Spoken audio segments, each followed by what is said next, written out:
बिस्मिल्लाहिर्रहमानिर्रहीम। सामीन, आपको एक अफ़सोसनाक वाक़या बताता हूँ मैं। और ये बड़ा इंटरेस्टिंग वाक़या है और ये हमारे मुआशरे और हमारी जो एक स्टेट का स्ट्रक्चर है उसकी अपनी ही पॉपुलेशन पे जो अट्रॉसिटी है और जो सिस्टम का फेलियर है उसको अनवील करता है। दो जो डाकू थे, मतलब जिसको हम प्लंडर्स कहते हैं, वो बड़े वांटेड होंगे। Maybe they had cases on them, so उन पे केसेस भी रजिस्टर्ड होंगे। उनको क्या करती है पुलिस, रात को 10 बजे लेके जाती है और फिर उनको भगाती है, उनके हाथ में पिस्तौल पकड़ाती है and then they shoot them in fake encounters.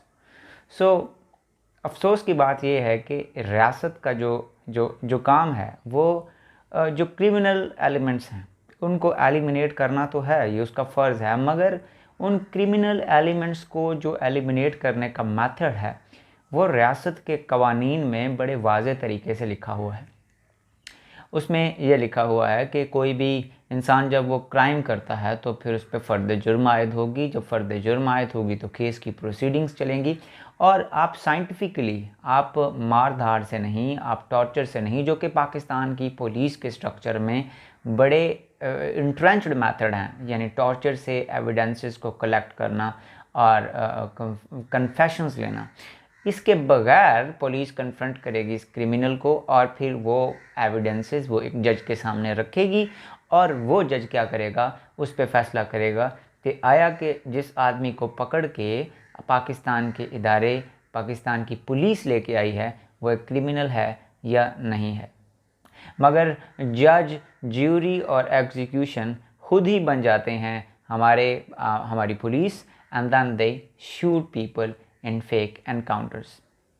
ये कोई पहला वाक़या नहीं है जो हमारी आंखों के सामने अनफोल्ड हुआ हो। ऐसे बेशुमार वाक़यात हैं।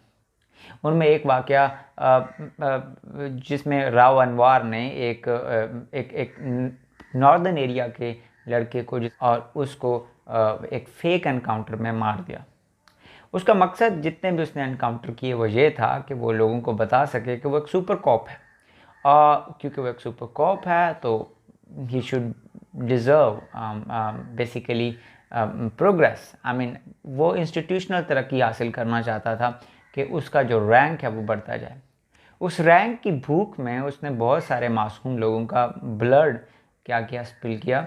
और उसके बाद अचंभे की बात और बड़ी अजीब और हैरत अंगेज़ और अफसोसनाक बात यह है कि जब अदालतों में उसके ख़िलाफ़ केसेस चले तो उसको इम्यूनिटी मिल गई और वो उसको छोड़ दिया गया।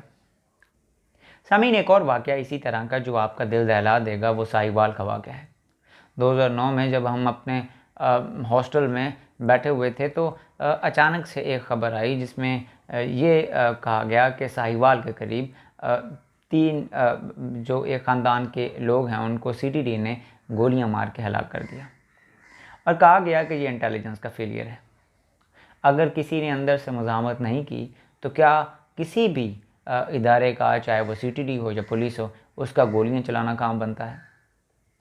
ऐसा बिल्कुल करना नहीं बनता, क्योंकि सबसे पहले आपको वार्निंग देनी होती है। ये पुलिस के रूल्स हैं। अगर आप उन रूल्स को वायलेट करके सीधा ओपन करते हैं फायर को तो आप सिरे से ही इस बात का इरादा कर चुके हैं कि आपने उसको बिना किसी अदालत में पेश किए एलिमिनेट करना है। अब ये इनकाउंटर्स का अनफॉर्चुनेटली, ये जो इनकाउंटर्स होते हैं पाकिस्तान में वो कोई 700-800 के करीब हुए हैं पिछले 2 साल के करीब। अगर आप रिपोर्ट्स देखें जितने भी फेक एनकाउंटर्स हुए हैं। अब सामीन, अब अचंभे की बात ये है और बड़ी अजीब सी बात यह है कि वो आवाम जिसको चाहिए कि इन सब को कंडेम करे, क्योंकि इससे वो भी निशाना एक दिन बन सकते हैं, वो आवाम क्या कहती है कि जो पुलिस है उसने बहुत अच्छा काम किया फेक एनकाउंटर करके, क्योंकि उसने 2 लोगों को, बुरे लोगों को एलिमिनेट कर दिया। मगर इसी प्रोसेस को जब हम सपोर्ट करते हैं तो बहुत सारे इनोसेंट लोग भी मारे जाते हैं। मिसाल के तौर पे असलान नामी एक बच्चा ट्यूशन सेंटर से वापस आ रहा था, उसके ऊपर गोलियां चला दी गई क्योंकि उसने गाड़ी नहीं रोकी। उसने ये समझा होगा कि शायद उससे रिश्वत तलब की जानी है, उसने गाड़ी को चलाए रखा और पुलिस वालों ने उस पर गोलियां दाग के उसको हलाक कर दिया। सामीन, ये सारे जो केसेस हैं हमें इस बात की तरफ तवज्जो दिलवाते हैं कि जो फेक एनकाउंटर्स हैं इनको बंद होना चाहिए और जो भी लोग इन्वॉल्व हैं वो उनको सज़ा देनी चाहिए। अब ऐसा होता क्यों है? पाकिस्तान में इसकी दो वजूहात हैं। पहली तो बात यह है कि हर आदमी ये चाहता है कि उसको ग्लोरी मिले सोसाइटी के अंदर। ये ह्यूमन की नेचर में है कि हर इंसान चाहता है कि उसको ग्लोरीफाई किया जाए, उसका एक इमेज होना चाहिए, उसको वो मशहूर हो जाए, अपने माशरे के अंदर उसकी एक पहचान हो।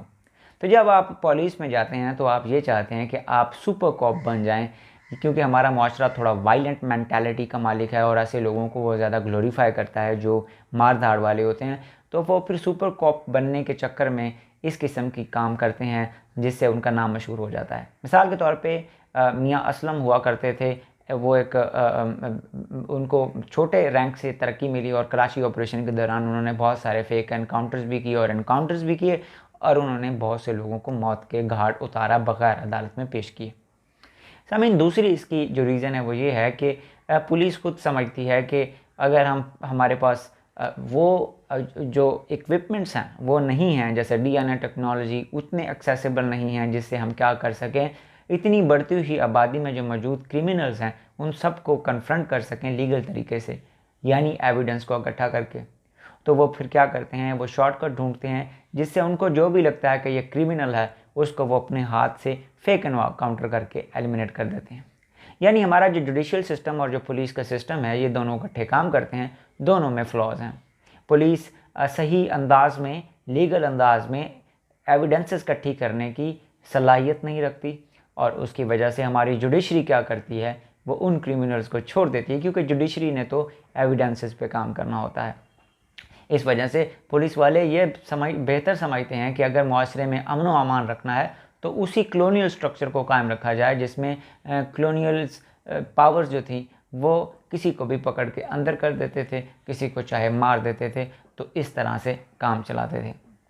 सामीन, आवाम को चाहिए कि वो इन सारे जो फेक एनकाउंटर्स हैं इनको कंडेम करें, क्योंकि अगर आज कोई और उसका निशाना बन रहा है तो हर एक इनोसेंट भी उसका निशाना बनेगा और बहुत सारे घर उजड़ जाएंगे अगर ऐसा होता रहेगा। मुझे अपनी दुआओं में याद रखिएगा। अल्लाह हाफ़िज़।